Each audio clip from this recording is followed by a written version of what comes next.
Welcome to issues that are affecting you as an individual. Insights about financial and personal growth plus better relationships. And now, Bahati.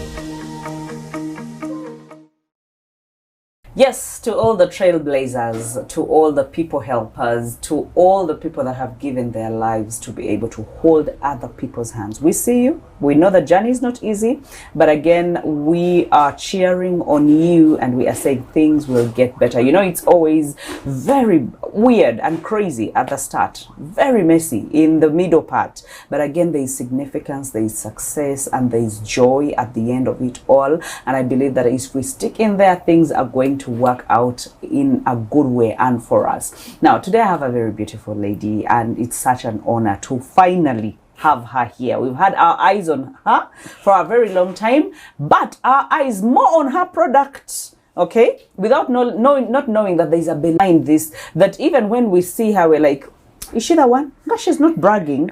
Gosh, she's not talking big of herself.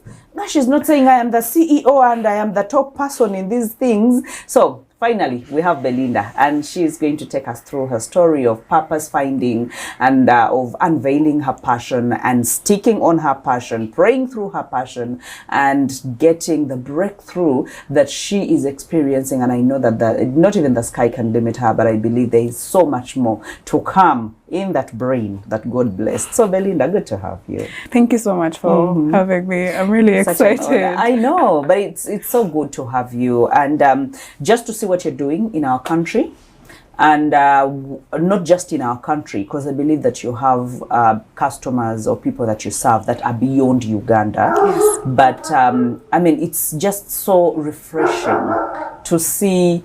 I will not ask you how old you are, but to see a young female entrepreneur doing it, and not just once, twice, but staying the course and sticking in there. So, like, where do you come from?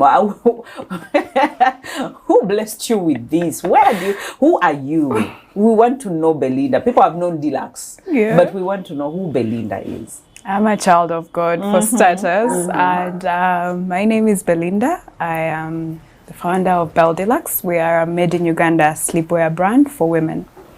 And where do I come from? So men don't like silk? They do. That's something we're having a conversation about, actually. We'll be rolling out a men's collection as well, eventually. Yeah. Oh, that's a good one. Because every time the women are shopping, we want to get something for the men as well. So we'll consider that as well. I am second born among 4 kids, 4 girls. And I've been blessed with amazing parents. I never really talk about them, but like they've been a huge contribution to the success I've had. And my parents are, you know, godly, but they're also people that really teach me to be grounded and focus a lot. Growing up, I had my dad, because he knew we are girls, and the world is different when you're a girl. He knew that, but he didn't tell us that directly. So what he would do is just tell us to work really hard, respect people, look out for opportunities. He's a girl's dad. And then when things were really difficult for us, my dad, I remember along the way during my career as I've grown, there were times when I had like I went through a setback, like hit rock bottom. Major setback that really transformed my life. And I remember my dad telling me every day, you're a human resource. And that kept me going, you know. You're a human resource means you are incredibly gifted. I know, like you are enough. You are Everything enough is inbuilt within you. Wow. And that kept me going. And I was dealing with depression at that time. You know how depression can be. It's dark. It's lonely. You're lonely in there. Very lonely, very dark. There's no voice, light, nothing. no voice. You're lost. And I had God. The only thing I honestly remember was I had God and my dad and mom. Wow. I want us to back up a bit and walk towards that depression, because so many of us, yes, we realize we can talk about it afterwards, but we never see ourselves walking into the depression or in the ambush of the depression. But this is after you've even conceived this dream and you're already doing this dream and you get the setbacks. But I want us to go at the conception of this dream. You grow up with a girl's dad who is encouraging you to be a go-getter, to go out there, and you're like, you know what, it's a man broken. It has to be shattered. Glass. Yes, you know, so they should have done a material that is tears on or encourage us in those moments. But when do you sit down after school, and think that this is something I can do? Because we used to plumbing, lawyers, doctors, teachers, like it's the easy thing to slide into, because every parent wants their child to be a doctor or to be. So who did your parents want you to be? Surgeon. So and those are things that I even wrote down because I was really proactive even in school. I took part in a training, and there's an organization called Startup. Okay. And they like, believe me, I am that, you know. So when they said, oh, there's a training coming, there's an organization called Startup Africa, come, let's train you in business. I was like, you know, I'm jumping on that train, got onto the train, and went through the training. I want us to, because sometimes it's so hard for people to pull out some of these things and just personalize them. But you realize that what you did in that moment is jump onto a bandwagon that you didn't know where it was taking you. For sure. But it took faith. And it took you believing in yourself to get in that room, which so many of us don't do. Because then, I mean, you've gotten your job, your uncle has given you your job, go to job, go back and hang out with friends, go back and sleep, go back, as in we limit ourselves very so comfortable. Much. We just don't reach out to the extra. Like, I mean, what's the worst that can happen? I'll get the knowledge. Even if I don't use it or I use it, I will go. But that takes self-belief and faith in yourself to say, you know what, let me step in this room and see what happens. And see what happens. And that's what you did. That's what I did. And guess what? The classes were on a Saturday afternoon. Saturday afternoon, under the heat. Like, yeah, we were in lecture rooms and stuff, but like, people have stuff to do on Saturday. I know, hanging out. Boyfriends. Thank you very much. But it's things like that. But then I was like, no, I want to actually be in this room. And it was different from what I was studying in school. Procurement is an amazing course, because I'm able now to use the knowledge I acquired then into the business, which is amazing. But I needed something that was different, that was causing me to think outside the box. No notes. To kick the box altogether. Kick the box altogether, you know. So now I'm entering a room where they're telling us about ideation, prototyping, customers, and doing research. You're seeing stars. Stars, but excitingly. I know. Excitingly, because I'm like, what? There's a you that is being tickled in the right way. I had never encountered that me. There's a generation that really baffles me. Like, I will not say the current generation, or I will not name them that this is the kind of generation. But there are people who are seated on their gifts. They even don't know that they have the gifts, but they're seated. They just feel like we are pretty human beings. Everything must fall on our laps. And then we want to get married to the rich men of Miyenga and Kololo to sweep us off our feet. And if it's a guy, they're also waiting for sugar mummies to sweep them sugar off babies their, sugar babies and sugar turkeys and sugar hens. And you're like, you know what? It's like that verse in the Bible that says that you foolish Galatians, who bewitched you? Like, who bewitched you? So I love it when you say, I gave myself a chance to actually step up to the plate and say, okay, I don't know what's going to come out of this, but here I am. You showed up. And that counted for something. For sure. So you went through the ideation process and... Okay, so we went through different trainings around ideation, marketing, customer segmentation, which were really important. And the highlight for me was, and I think I even haven't told a lot of people about it, StartHub created an opportunity for me to go to Germany on an exchange program. Okay. You came free of charge? Let me rephrase this. I go for the training. I make sure I am being proactive, not to get seen or noticed, but because I genuinely was interested in what was being taught and coming up with business ideas. So you guys were coming up with business ideas? Yes. So what business idea do you come up with in that moment? I decided, I wanted to have a show where we talk about business and empower people and things like that. It didn't go well because I mean, employment came through, and then I was honestly young at the time, and but still, it was good. The start of a dream. It was the start of a dream, but then I had to learn the lessons along the way that were required. But with all the no's that came through, also came the grit to actually move on to the next thing. So I was like, okay, that dream may not work now, but that's okay. Let me move on to the next thing.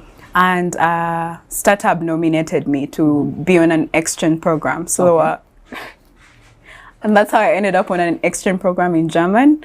And like funded, self-funded? Funded by GIZ. But you showed up. And that's just why for showing up. No, just for showing up. No, so these are where good works, to be honest. Yeah. God just wants you to make the first step. So here I am here, and then he does everything else for you.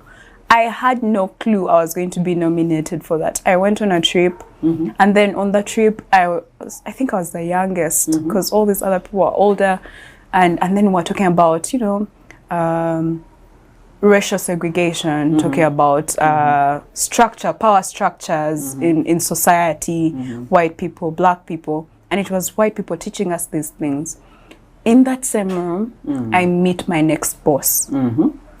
Like on the exchange program. Now, it was the last day of the exchange program. I told God, please help me meet my next destiny connector. No, let's talk about prayer. Like, seriously speaking, some of these things we miss the most important links. And sometimes we think it's in our own understanding, but how do you go? Because you have a job with your uncle. You could have been satisfied and said, you know what, I don't need a startup, but okay, you have showed up. You've gone for the program. You'd have said, you know what, I'm packing my bags to go back to my usual job. But here you are, you're praying a different prayer. Yes. Like, what prompted you to do that? Because I wanted more in life. You wanted more. I know there's ambition, greatness. There's ambition within me. The unsettledness inside of you. Yes. Wow. So when I enter a space, I'm always looking out for, okay, what's the next big thing? What more can I do? What more is there for me to achieve?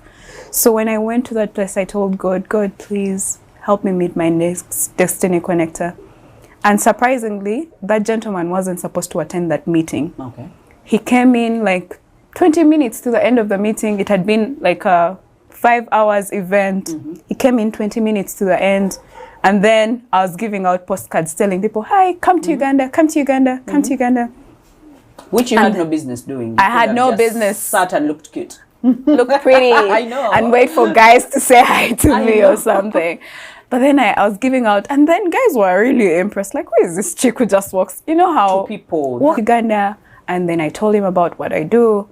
And he's like, okay. So we took a couple of months talking. And he's like, I would like to hire you. So I'm like, okay. So I told my uncle, there's an opportunity for me to actually now work with a German organization. Is it okay? He's like, you have my blessing. You can go. So I, began work the next month. That was in June 2019 now. So I graduated in 2018. And then 2019. You have a job. I had now a job with a new German firm. So I worked there for about 9 months. And then my contract got terminated. Okay. And then I hit rock bottom. And then I had to face the fears of, you're 24.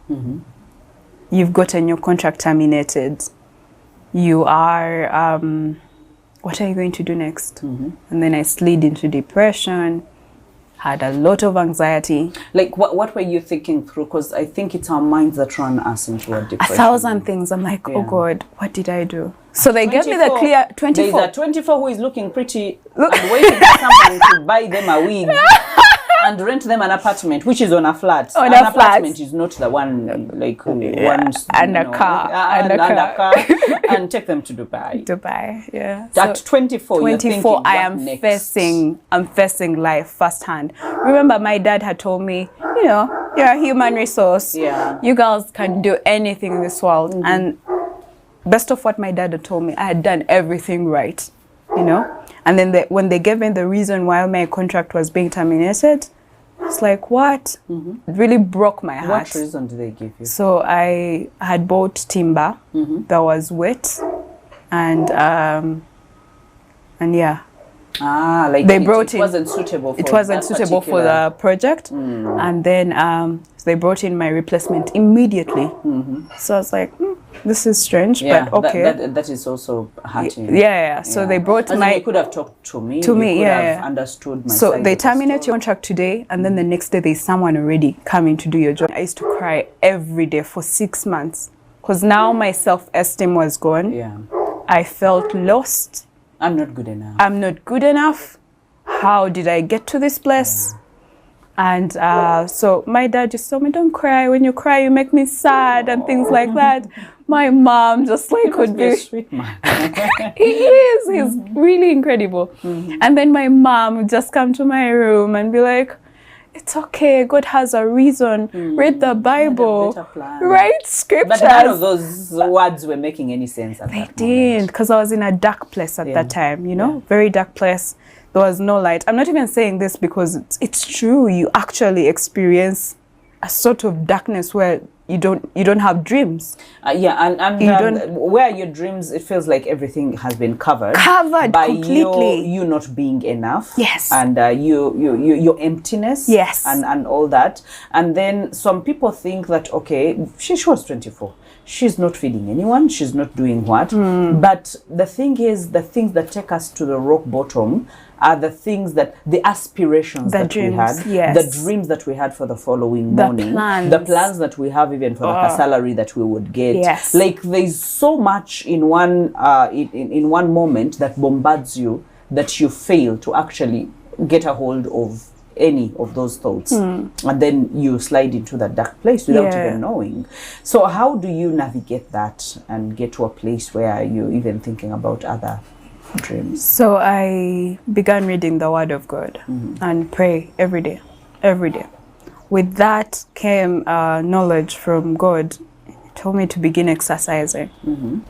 Now, these are principles. Because it takes your thoughts away from the normal. Completely. So with the running, my mind begins clearing up. One, I'm reading the Word of God, I'm exercising. So I would wake up in the morning, excited just to run. Like that's, from coming from looking forward that's the thing I was now looking forward to. Like, no job, but like I can run. Excited to go and exercise and clear my mind. And learning that those steps matter. Yeah. They do. They look like baby steps. They look like baby steps. They look like nothing, but they are very valid. Because you're beginning the healing. If you're in a ditch, then it's the start of seeing the ray of light. That there's a better tomorrow. There's a better tomorrow. That's the beginning of the healing and clarity. And no one can get you out of that phase. You get yourself out. For sure. Like it's a ditch where no one can give you a hand, because even when they give you a hand, you feel like they're lying to you. And they tell you, oh, tomorrow will be better than today. Like those are crammed words. Those are motivational words. Those are empty words.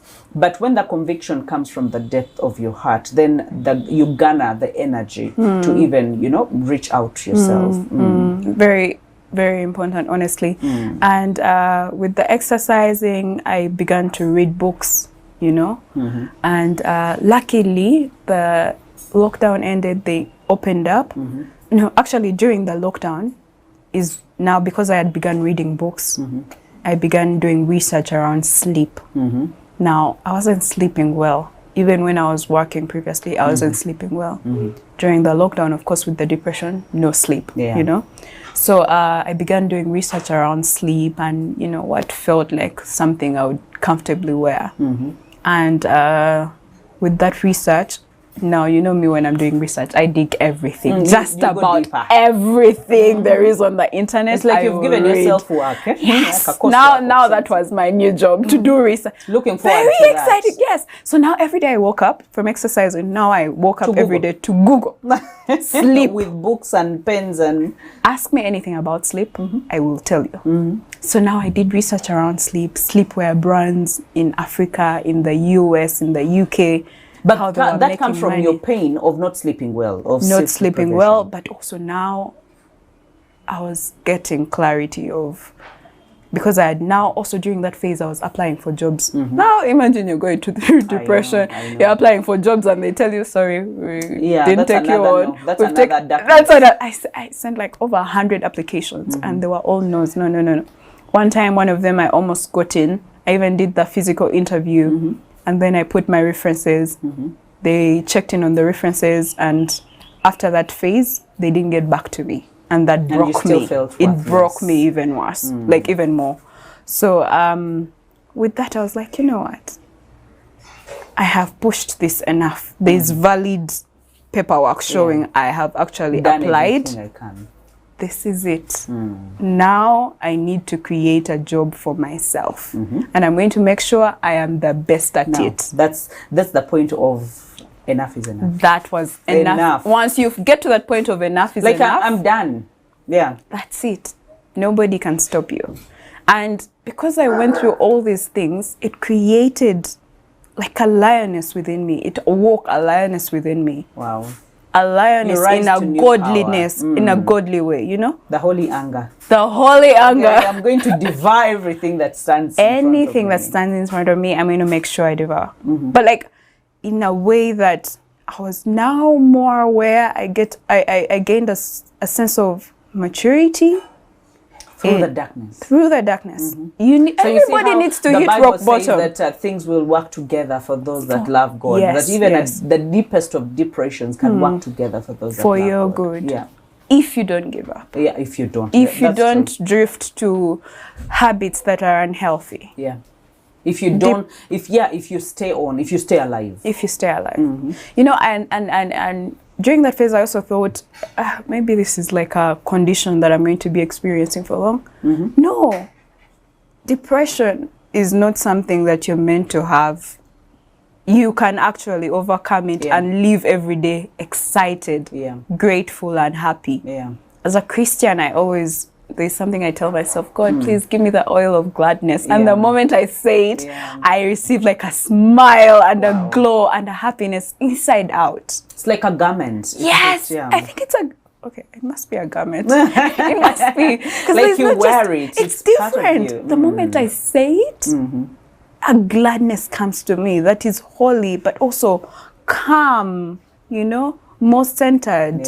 So because I had experienced depression and anxiety, I lost stability in being calm, and so I was always anxious about the future. I was scared, very scared. I was like, will someone else come and try to do the same to me, like, you know, to take this away from me. Maybe now if this dream does not work out.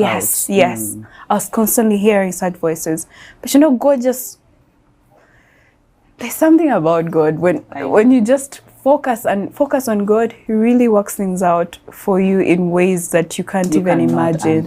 You can't understand. Just being available. Now you can imagine coming from a place where things were working out, had a career, now, you know, then going all the way down to a place where you have no money. I didn't have friends. You can't go anywhere. The people I told about what I was going through, many of them didn't get back to me.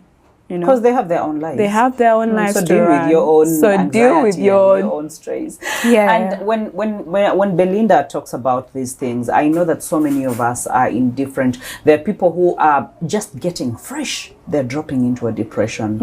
And then there are people who are in the middle of a depression, like Nkona's always one with they're like there, you know, it's only once like you're at the rock bottom, you sit, and I usually talk about my story and say that I reached the rock bottom and I sat You know, when you sit and you're like, you even don't have the guts to put your arm down and be able to get up, and you just sit down because of that too much sorrow that engulfs you. But again, if the Bible says that weeping may endure for a night, but joy comes in the morning. And joy is something that is inner, that no one can take away from you once it comes on you. A happiness, anyone can come and ruin 30 seconds of your happiness, but the joy is inside of you. It's bubbling and it's unstoppable, and it's something that can conquer every darkness that you're going through. So we're taking this short break, and when we get back, Belinda takes us through the